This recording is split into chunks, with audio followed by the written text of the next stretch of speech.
un tema muy interesante que es acerca del fracaso.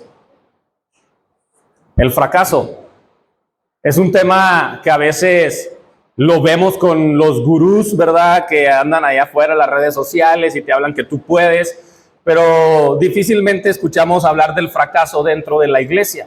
Escuchamos hablar del fracaso simplemente como que es parte de nuestra vida, pero Dios tiene una perspectiva del fracaso y a veces Dios usa el fracaso para moldearnos y para hacer cosas interesantes en nuestra vida. Pero nosotros como cristianos no escogimos dónde nacer. ¿Cuántos son de Chihuahua? Bueno, algunos son de aquí de Chihuahua, la mayoría. Nosotros no escogimos, yo nací aquí en Chihuahua, mis papás ya vivían aquí, yo no escogí en qué lugar nacer. Entonces por ende, soy mexicano.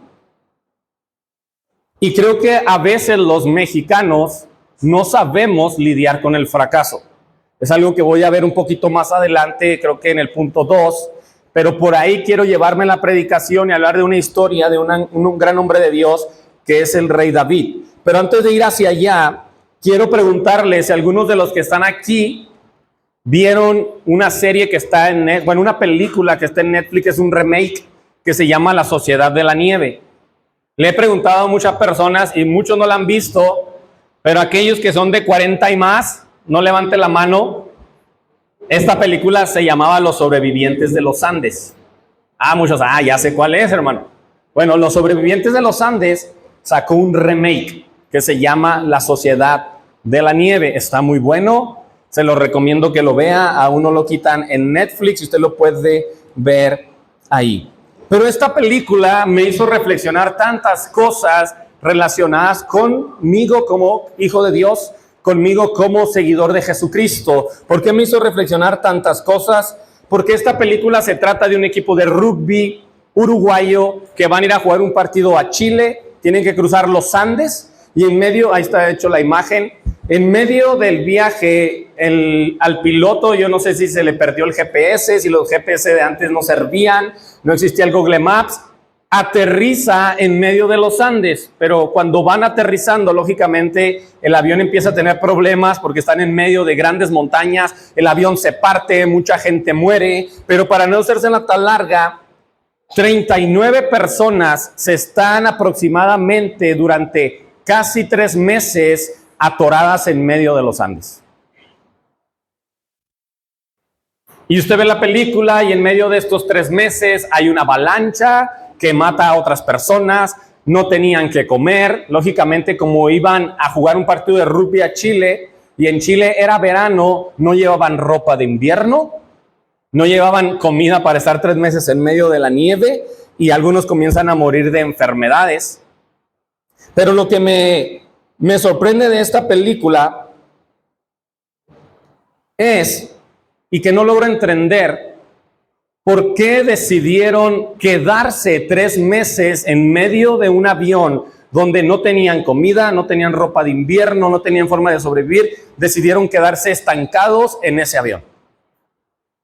Y creo que la mayoría que hemos visto esta película nos hacemos esa pregunta, porque al final de cuentas, cuando ya casi van a cumplir 3 meses, 3 de ellos deciden salir a buscar ayuda y comienzan a caminar entre las grandes montañas de los Andes, y yo me quedo con 2 frases que cuando ellos van caminando dicen uno de ellos. Uno de ellos le dice, ¿qué prefieres? ¿Caminar conmigo hacia lo desconocido o morir en el avión? Y esa frase me impactó, porque yo dije, yo hubiera sido de las primeras personas que en cuanto caemos yo me voy. Al final de cuentas en ese lugar no iba a poder sobrevivir más de 3 meses, más de un año. Se empiezan a comer unos a otros, a los muertitos. Usted puede ver la película, está interesante. Y cuando van caminando y suben montañas y lo único que ven son más montañas y lo único que ven es más nieve y más problemas y uno de ellos se regresa, vuelven a decir otra frase muy interesante que le dice uno de ellos. Yo no voy a volver. Los Andes se tienen que terminar en un momento. Y es una realidad. Aunque a veces el fracaso parece que no va a terminar, las malas rachas que a veces nos toca vivir no van a terminar, se tienen que terminar en algún momento. Y hoy quiero hablar con ustedes sobre el tema de no te cases con el fracaso. ¿Por qué? Porque para mí este avión de esta película representa el fracaso. ¿Por qué? Porque el fracaso llega cuando menos lo esperas. El fracaso cuando llega a tu vida constantemente tiene la capacidad de atacar nuestra mente y dejarnos varado, hace que nuestra mentalidad se nuble, no vemos salida, se nos va la esperanza y constantemente el ánimo nos rodea. Y muchas personas, seguidores de Jesús, que conocen a Cristo, que vienen a una iglesia, están muriendo en el avión del fracaso, sea un fracaso económico, sea un fracaso emocional, una depresión, ansiedad, sea un fracaso amoroso. Algunos tienen un hogar roto, pasaron por un divorcio, los que aún no se casan, en una decepción amorosa, en un noviazgo, un proyecto frustrado. Es muy normal que en México los proyectos se frustren. Dicen por ahí que los primeros 5 años la mayoría de las empresas desaparecen. Esa es la realidad de nuestro país. Puede ser un tropiezo, un mal hábito que no has podido quitarte, una familia a punto de desintegrarse y muchas cosas más es lo que puede estar representando para ti un fracaso. No para todos es igual, no para todos es lo mismo, pero muchos de nosotros estamos en ese punto álgido donde hemos decidido quedarnos ahí, porque aunque no lo creas, para el mexicano común y corriente es cómodo vivir en el fracaso. Es un punto de comodidad que dice, no tengo que esforzarme a ir hacia arriba, pero no creo que pueda bajar más. Ya no creo que pueda bajar más de lo que estoy ahorita, de la situación que estoy pasando en mi vida. Pero la realidad, y es lo primero que quiero que entendamos como seguidores de Jesús, es que el fracaso es una situación inminente en nuestra vida e incontrolable. Puedo medir y ajustar cosas para no fracasar en la vida, pero en algún momento puede que fracase. En algún momento puede que las cosas no salgan como yo quería porque soy un ser humano y no soy perfecto. Y quiero poner una imagen, no sé si está por ahí, Ipet, de un niño. Ahí ven, me andaba tomando una foto por allá. Quiero poner una foto que vi hoy en la mañana en Facebook y me impactó sobre un niño que se llama Cristian. Si puedes ponerla, por favor.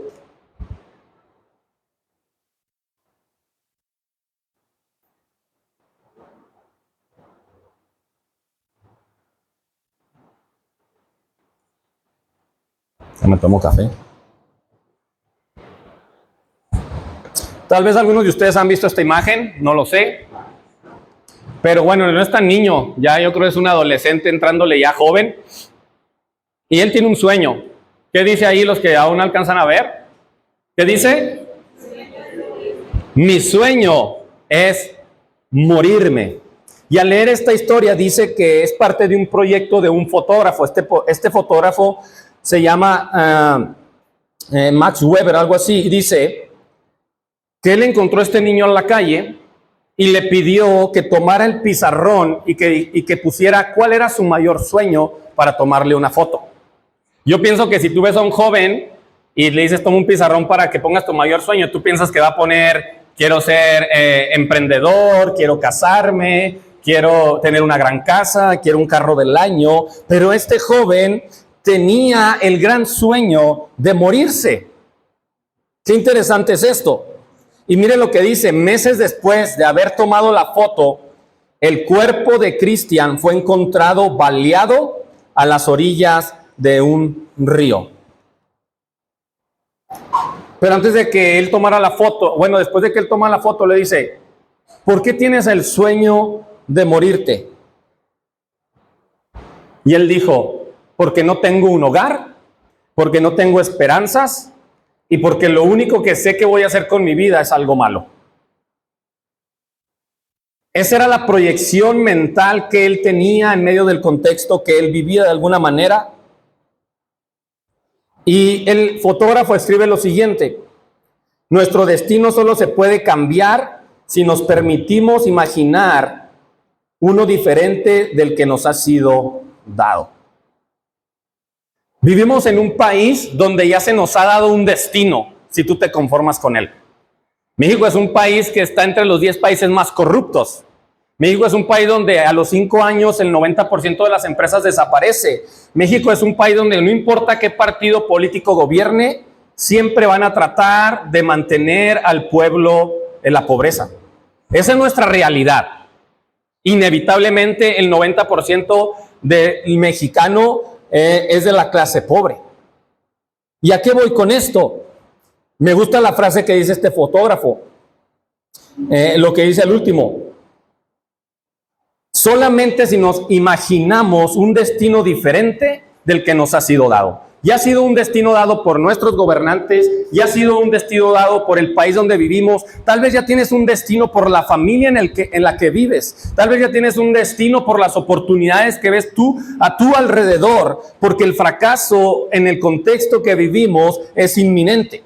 Y yo quiero ir a la palabra de Dios, a una historia de un gran rey, pero antes de que fuera rey, él tuvo que superar el fracaso. Y esta historia que vamos a leer, él la vive meses antes, escúchalo bien, meses antes de que entre por las calles de Jerusalén como el rey de todo Israel, y es el rey David.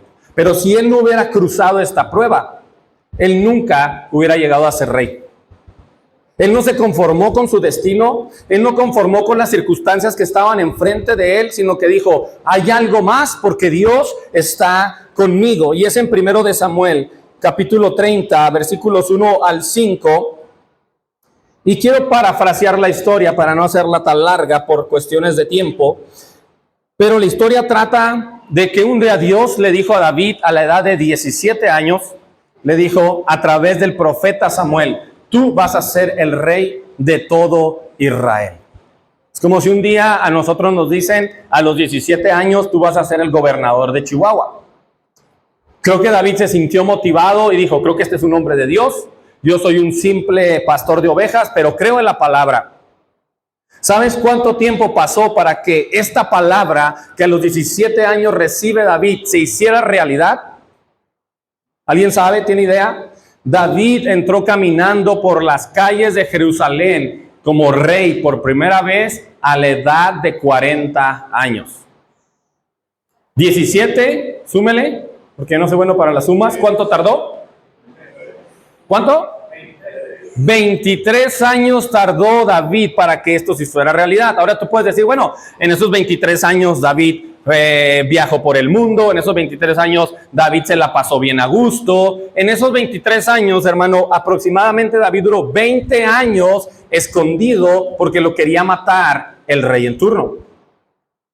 Y no se fue a esconder a Europa, no se fue a esconder a un oasis. David se tuvo que ir a esconder al desierto, un lugar horrible, un lugar donde tú no puedes vivir a gusto, un lugar donde los climas son extremos.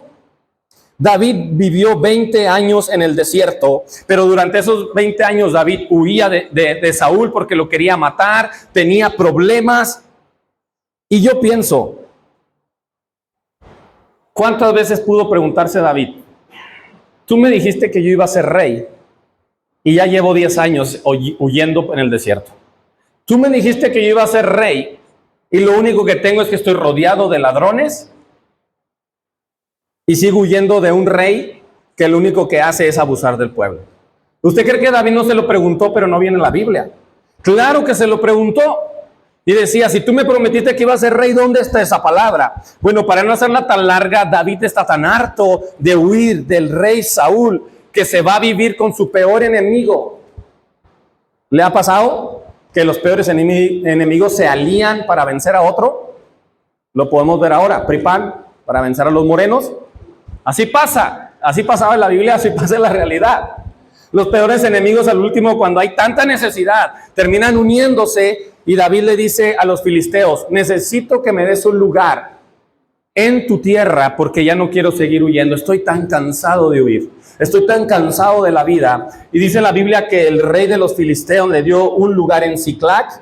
David tenía 400 hombres. aproximadamente David tenía una población, si estamos hablando que antes tenían de 4 a 5 niños, 6 niños, estamos hablando que David tenía una población entre 2,000 y 3,000 personas que lo seguían.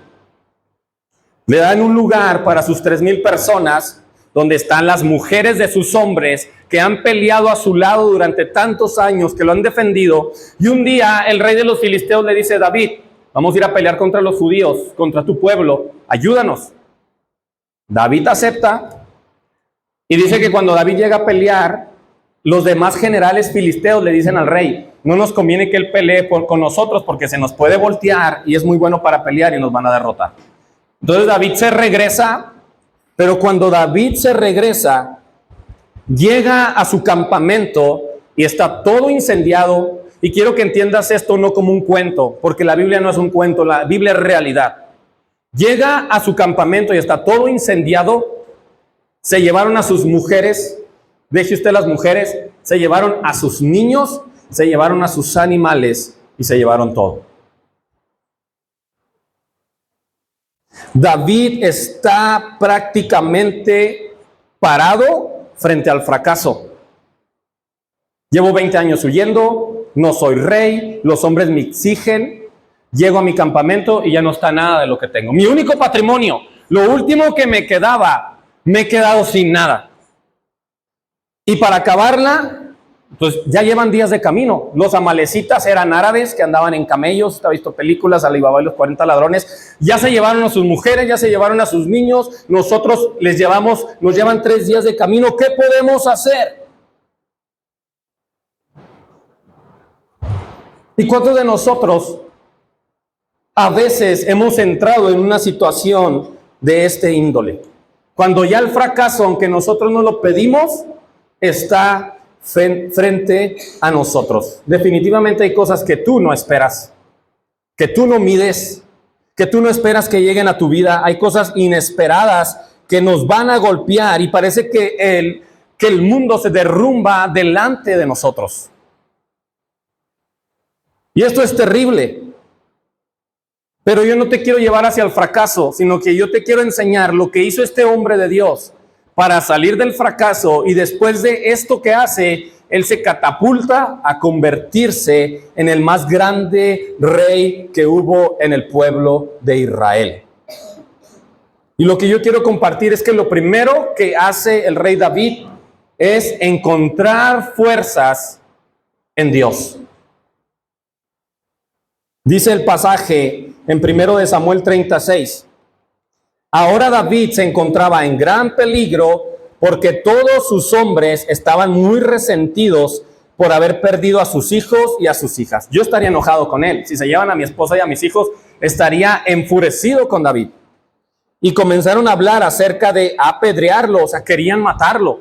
No solamente se llevan todos, sino que ahora quieren matar a David. Pero quiero que vea y recalquemos la frase de cual plasma Samuel y dice: pero David encontró fuerzas en el Señor su Dios.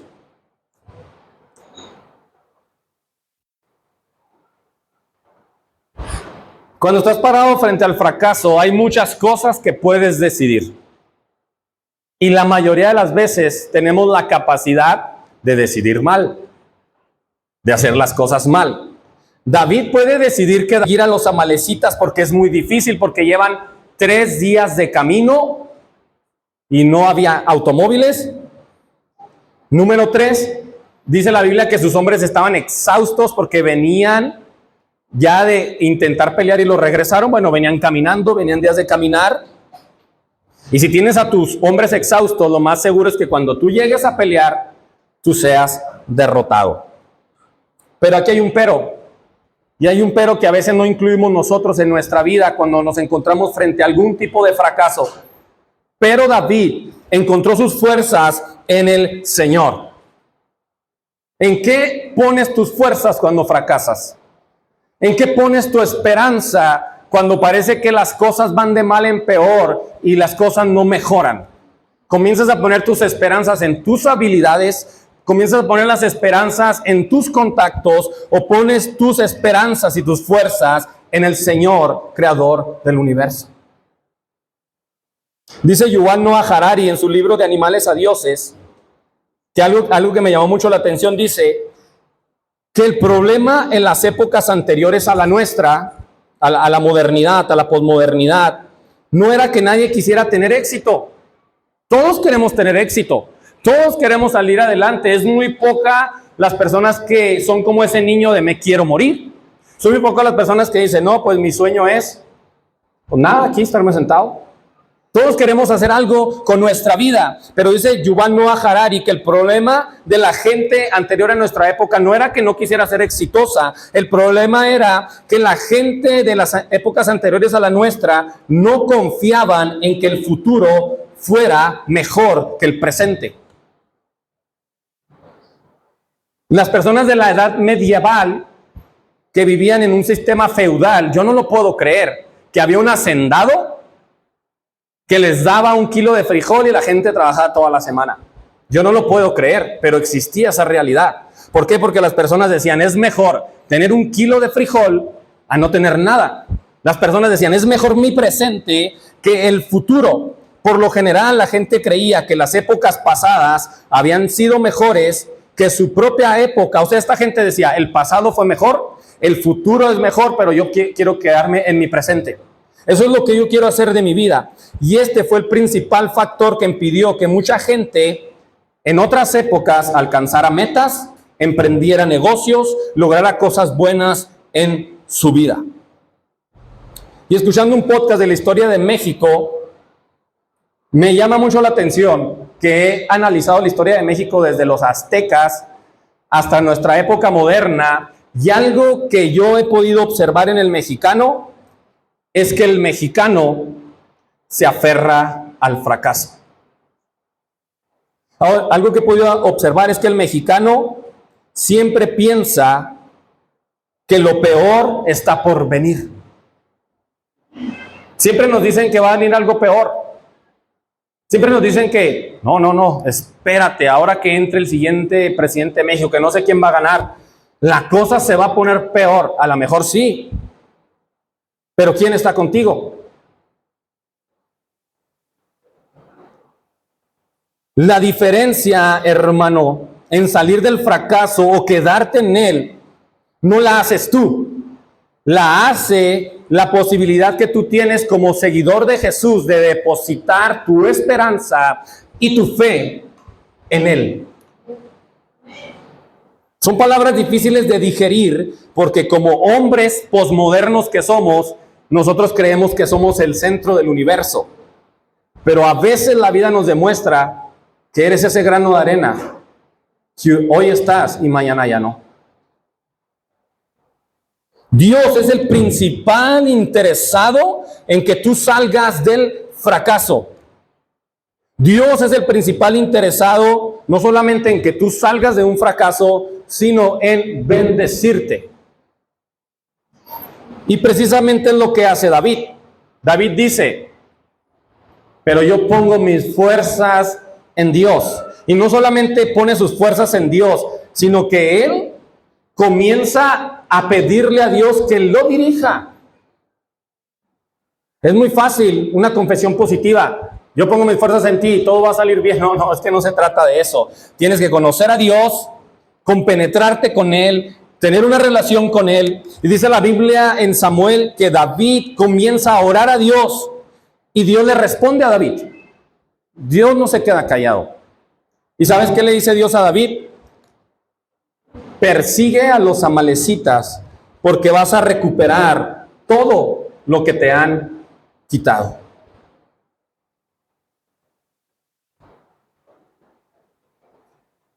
Dios le da a David la respuesta que él quería escuchar. No le dijo quédate, le dijo ve, porque yo te he entregado a los amalecitas y vas a recuperar todo. Desde este momento el paradigma de David cambia, porque su futuro, de ser un futuro incierto, que es el futuro que nosotros, si nos ponemos a escuchar nada más las noticias, escúchela para saber qué pasa en su país, si nos ponemos a escuchar las noticias, si platicamos con el vecino, si vemos las redes sociales, siempre vamos a ver un futuro incierto. Pero si consultas a Dios, vas a abrir tu panorama y vas a ponerte por encima de la situación del común denominador y vas a ver que el futuro en Dios es esperanzador. Y vas a ver que el futuro en Dios es mejor que el futuro que nos está ofreciendo todo lo que está a nuestro alrededor.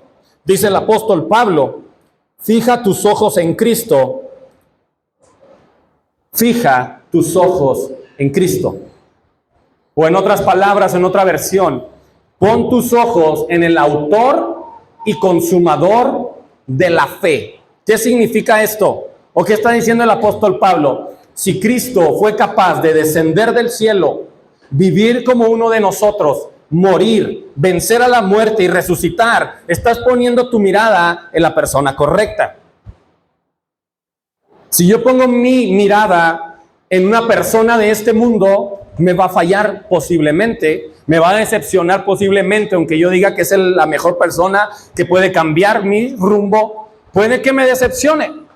Pero si pongo mi mirada en Cristo y su obra completa, lo más seguro es que Cristo me va a dar la victoria. Y lo tenemos que entender, porque hay tantas voces que te está diciendo, no mires a Cristo, mírate a ti mismo. No mires a Cristo, mira a aquella persona. No mires a Cristo, mira lo que dicen las noticias. Yo miro a Cristo porque si Él venció la muerte, porque si Él tuvo el poder para vencer la muerte, Él tiene el poder para hacer cualquier cosa. No hay nada que lo detiene a Él, porque Él es el creador del universo y de todo lo que hay. Y es cuando ahí nosotros podemos comenzar a salir del fracaso. Cuando yo pongo mi mirada en Cristo, cuando el centro de mi vida es Cristo y no soy yo. De ahí yo puedo empezar a salir del fracaso. ¿Por qué? Porque si Dios está conmigo, ¿quién contra mí? Dice la historia que después de que Dios le dice a David, hey, ve y conquista, David no se sentó. David no dijo, vamos a descansar 5 días. David no dijo, ok, pues Dios va a hacer un milagro y nos va a traer a toda nuestra familia de vuelta. Dice que David comenzó a caminar y a caminar y a caminar. Y llegó un punto donde la mitad de sus hombres le dijeron, hey David, ya no podemos. Entiéndelo, nos tenemos que quedar aquí a descansar un día para poder perseguirlos y alcanzarlos. Y David, ¿sabes qué les dijo? Quédense aquí.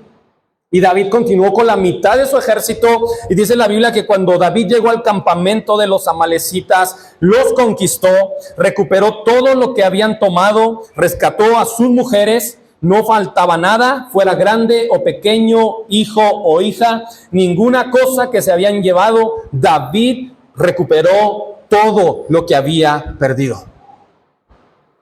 Qué impresionante es esto. Qué impresionante es esto, lo podemos leer y a veces no lo podemos analizar, pero si lo analizas, David está derrotado y no tiene nada, toma sus fuerzas en Dios y toma acción y alcanza a este ejército. ¿Y qué podemos aprender? Dios estaba con David, pero aún así, recuperar todo lo que había perdido le iba a costar mucho. Y es donde muchos cristianos nos quedamos atorados, porque nos gusta la confesión positiva, porque nos gusta saber que Dios está con nosotros, pero no nos gusta la parte donde Dios nos dice, levántate y anda. Pero nos gusta la parte donde dice, acciona, yo soy tu centro, yo soy tu Dios, todo lo vas a hacer en base a mí y por mí, comienza a caminar. David lo hizo de esta manera y a veces es la parte que a nosotros no nos gusta. Y es ahí, hermano, donde el éxito o el fracaso depende de qué tan consciente eres de todo lo que tendrás que pasar para llegar al otro lado. Y es otro problema de nuestra cultura. El mexicano es inconsciente. Me gusta ese carro porque es un carro nuevo. Me hago narco, me lo robo. Lo saco a meses y nunca lo pago, porque lo quiero ya, porque no soy consciente de lo que tengo que hacer para obtener eso. Quiero una buena familia, un matrimonio estable, te va a costar. Quiero buenos hijos, te va a costar educarlos. Queremos una iglesia que crezca, una iglesia que Dios bendiga. Tienen que esforzarse y ser comunidad, invertir en su casa.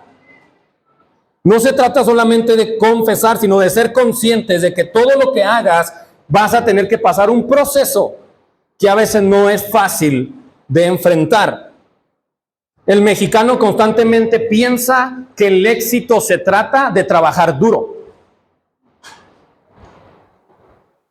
¿Y por qué hay tanta gente que trabaja tan duro y apenas tiene para comer? Entonces el éxito no radica en trabajar duro. Pero el mexicano dice, trabajar duro. De eso se trata. El mexicano piensa, y no está mal, estudia para que seas alguien. Vaya a Estados Unidos. Hay doctores, hay neurólogos trabajando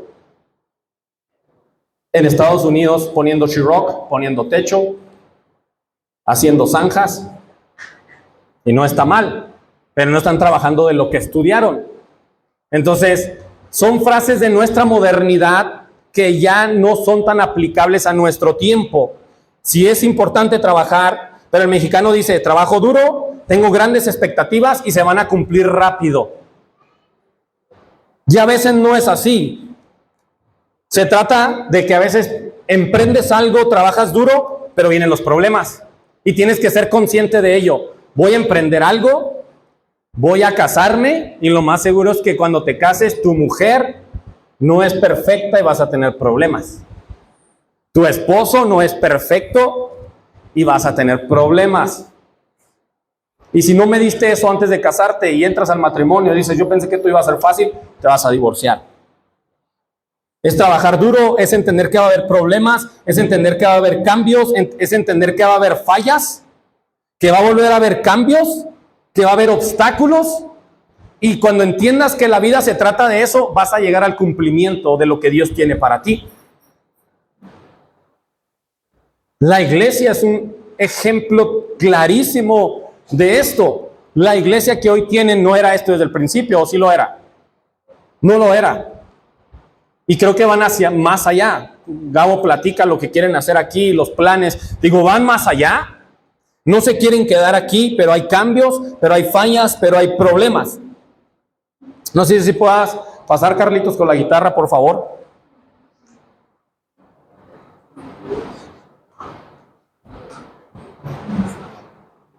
Y tenemos que entender esto, iglesia. No podemos quedarnos en el fracaso. La Biblia es un libro que está lleno de historias de fracaso, que Dios los convirtió en historias de amor y bendición.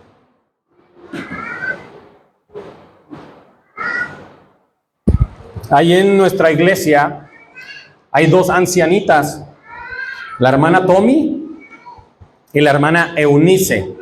La hermana Eunice tiene Parkinson. Precisamente este viernes me llamó que tuvo una crisis de Parkinson, la llevamos al hospital. Estuvimos ahí con ella. Y la hermana Tommy la atropelló un camión aquí por el Museo Semilla. Y ella siempre anda con andador. Pero ¿sabe qué me impresiona de ellas? Que siempre me llaman en la semana para decirle, pastor, yo paso por ellas los domingos. Hoy dejé a alguien encargado. Pastor, va a pasar por mí para la iglesia. Y si yo lo llevo al caso de ellas podrían decir, yo tengo Parkinson, yo puedo quedarme en la casa. Yo tengo un andador, yo puedo quedarme en la casa, no puedo caminar. Pero ellas decidieron no quedarse ahí. No todo se trata de grandes historias de éxito a nivel empresarial o a nivel familiar. A veces hay microhistorias que a mí me motivan tanto, decir, estas señoras ya si quieren no van a la iglesia y Dios ya se las va a llevar al cielo porque ya vivieron 70 años siguiendo a Dios. Pero ellas no se han cansado y quieren seguir yendo a la casa de Dios a adorarlo y no conformarse con su condición.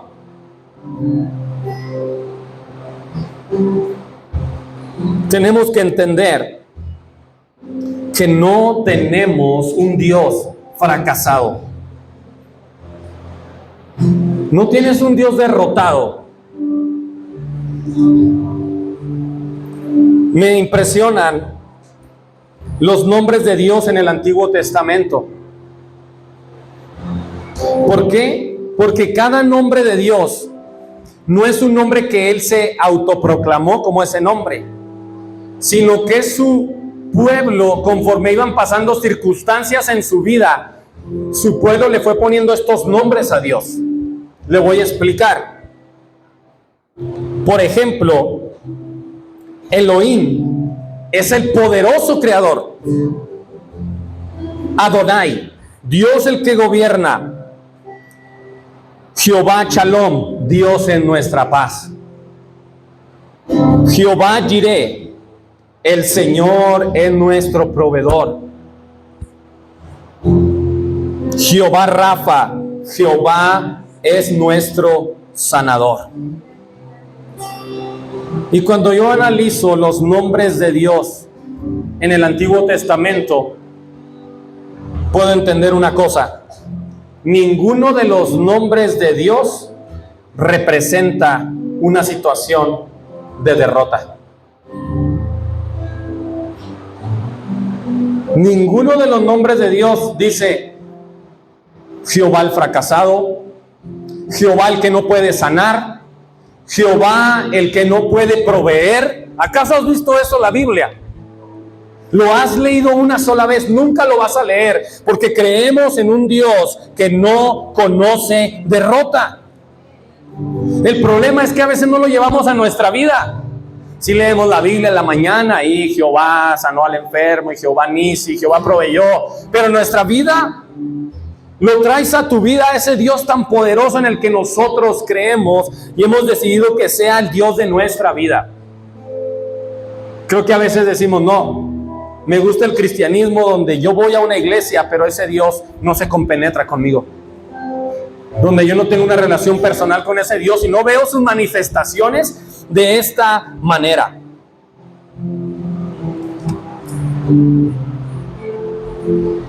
Pero sobre todos los nombres de Dios hay uno que me llama mucho la atención, que es Jehová Nisi, que es Jehová nuestro estandarte.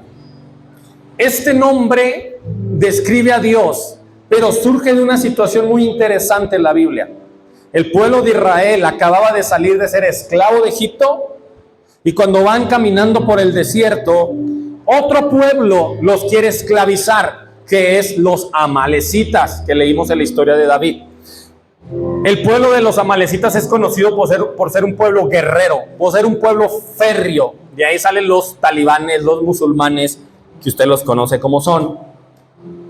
Y dice la Biblia que Moisés dice, no nos queda de otra.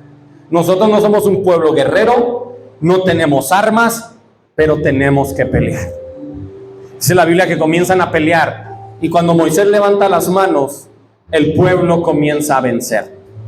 Cuando Moisés se cansa, el pueblo comienza a perder. Para no hacerle tan larga la historia, dos grandes líderes del pueblo le levantan las manos a Moisés, y el pueblo de Israel derrota a los amalecitas.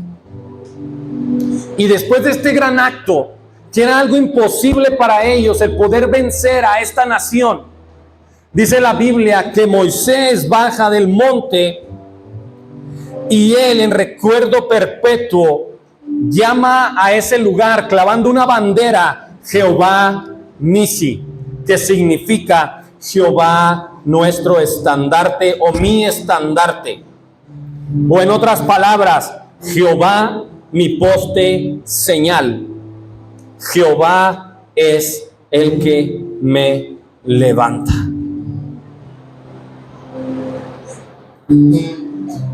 Qué interesante es esto, porque es un poste señal que le dio la victoria a su pueblo. Hoy nosotros tenemos una señal, que fue la misma señal que aparentemente dio Constantino cuando derrota al otro emperador que quería tomar el reino, el imperio romano. Él dice, yo vi una señal en el cielo, una cruz, la cual yo tomé para pelear y gobernar sobre todo el imperio romano y hacer del cristianismo la religión oficial. Cristo es nuestro poste señal. Cristo es aquella señal que miramos y sabemos que si ponemos nuestra confianza en Él, yo puedo salir de la situación que esté pasando, no importa cuál sea. Cuando miras a Jesús, Él te puede levantar. Cuando miras a Jesús, Él te da la victoria. Cuando miras a Jesús, Él te puede dar las estrategias para salir adelante. Muchos de nosotros a veces no sabemos cómo hacerle. Ve a Jesús, busca su rostro, busca su guía, y Él te dará aún estrategias que tú ni siquiera te esperabas tener. Esa es la verdad. Pero ¿sabes qué? Y con esto quiero terminar. A veces nosotros creemos que Jesús no nos quiere bendecir. Hace unos meses en nuestro hogar estábamos pasando por una racha de esas que les platico, que entras a una cosa y luego otra y luego otra y luego otra, y parece que esto no va a acabar. Y yo estaba sentado comiendo en mi casa y me escribe una persona dándome una buena noticia después de tantas malas noticias. ¿Y sabe cuál fue mi actitud? Dije, no creo que esa persona quiera hacer eso con nosotros. Y claramente Dios habló a mi corazón y a mi mente y me dijo, es que tú no crees que yo quiero y puedo bendecirte. Eso fue lo que Dios me dijo. Es que tú no crees que yo tengo cosas buenas para ti. Eso es para Carlos, eso es para Ivette, eso es para Gabo, pero para mí no es. A veces vivimos de esta manera y somos seguidores de Jesús. Qué extraño, ¿no? Que pensamos que siempre Jesús tiene una mejor forma para otras personas, pero de nosotros se ha olvidado. Déjame decirte que no. Desde los más pequeños que están aquí, los que están en el cunero, los más ancianos, Dios tiene cosas buenas para nosotros. Dice la Biblia, yo tengo planes de bien para ustedes y no de mal. Pero ¿en quién estás poniendo tu confianza? ¿Por qué no te pones de pie?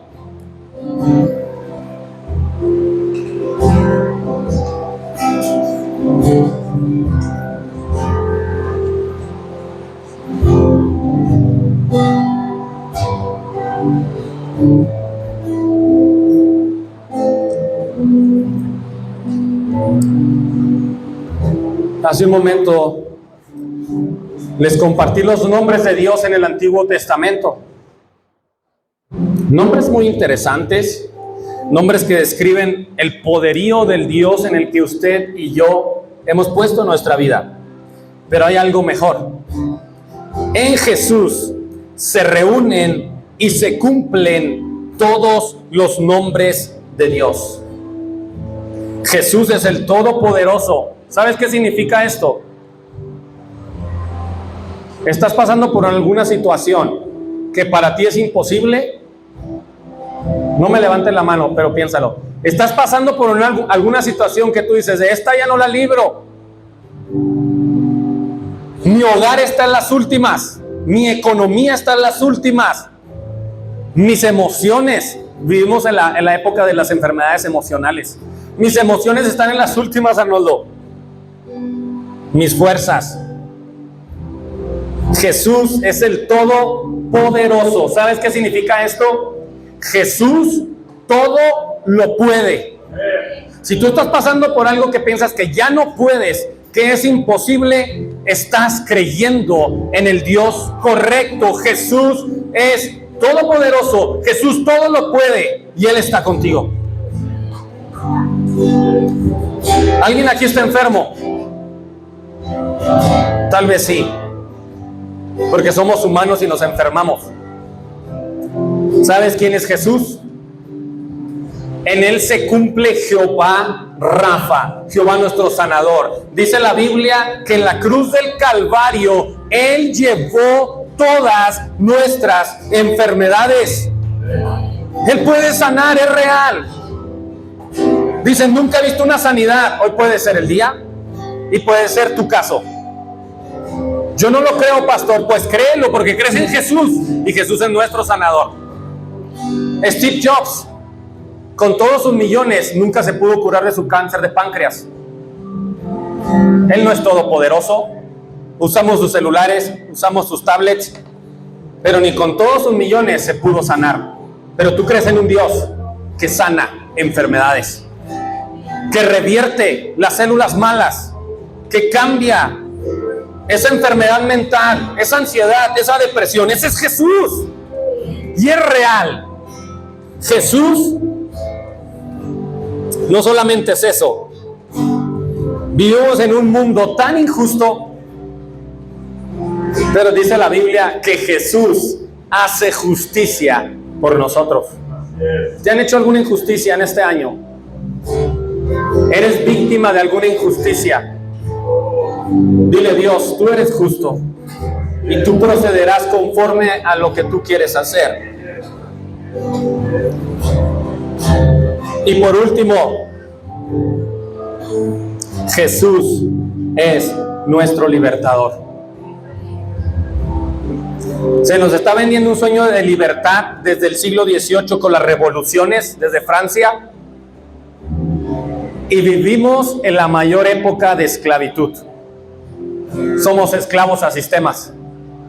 Somos esclavos de cosas que no necesitamos. El sueño de libertad que el mundo ofrece es falso, que la política ofrece es falso. Pero dice la Biblia, si el Hijo los libertare, serás verdaderamente libre. Él ofrece libertad espiritual, ofrece libertad del corazón, ofrece libertad del alma, porque es Jesús. Gracias, Señor. ¿Por qué no cierras tus ojos en tu lugar? ¿Por qué no cierras tus ojos y dices, Señor, estoy aquí y quiero poner mi confianza en ti? He puesto mi confianza en mis situaciones, he puesto mi confianza en la persona que está a mi lado, pero quiero confiar en ti, en el autor y consumador de la fe. Quiero ser libre, Señor. Quiero ser libre, Señor. Hay una persona aquí que anhele esa libertad. Hay una persona aquí que anhele ser sano. Hay una persona aquí que quiere creer que Dios puede hacer algo imposible en su vida. Yo quiero orar por ella. Esta es una invitación no obligada. Si usted quiere pasar, vamos a orar. Si no, seguimos adorando con Carlitos y no pasa nada. Pero si tú dices, hoy quiero ser libre, lo que más me interesa hoy aquí es si alguien aquí dice, yo quiero ser libre en Jesús. Quiero conocerlo como el autor y consumador de la fe y de mi vida. Si hay alguien que pase aquí, por favor, a este lugar, porque quiero orar por él. Si hay alguien aquí que dice, yo quiero conocerlo como mi sanador. Hay alguien aquí que está tan fracasado que dice, es que Dios no puede hacerlo otra vez en mi vida. Yo quiero orar. Alguien está decepcionado del amor, de la vida. Yo quiero orar. Amén. Vamos a orar por estas personas que pasaron. Los que están en su lugar, adoren al Señor. Vamos a orar.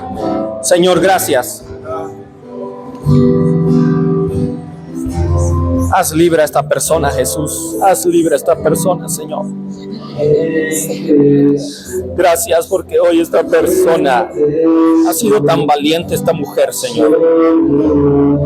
Hoy tú la recibes, Padre. Hoy tú la recibes, Señor. Hoy tú la recibes como tu hija. Fortalécela. Fortalécela, dice el Señor. Vengan a mí los que estén cansados y cargados, que yo los haré descansar. Descansen. Gracias, hermanos. Quiero decir algo antes de despedirme. Una de las bienaventuranzas que dice el Señor Jesucristo en su palabra en el libro de Mateo es: bienaventurados los pobres de espíritu, porque ellos verán a Dios. ¿Qué es un pobre de espíritu? Una persona pobre que no tiene dinero siempre tiene hambre. Si tú le llevas un pan, se lo come. Si tú le llevas una carne asada, se la va a comer con más ganas. Siempre tiene hambre la gente pobre. Dios quiere que esta iglesia sea pobre en espíritu, que siempre tengan hambre de Dios.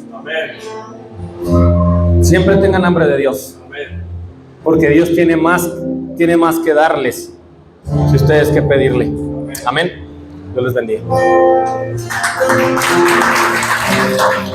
Gracias.